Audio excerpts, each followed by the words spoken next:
Hola, sóc en Josep Maria del celler cooperatiu d'Espolla, a l'Alt Empordà. El celler és un projecte que ja va començar l'any 1931, per tant estem a punt de complir 100 anys.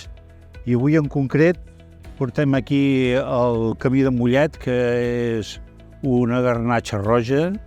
De fet, a l'Empordà de la garnatxa en diem lledoner, per tant nosaltres diríem que és un lledoner roig, i és un vi que precisament aquest any hem tret dins de la col·lecció de vins de Postal, que perquè us feu una idea, són vins 100% monovarietals amb els rims d'una sola finca, que és aquesta finca que tinc darrere meu, que és precisament la finca del Camí de Mollet, que és la que dona nom al vi.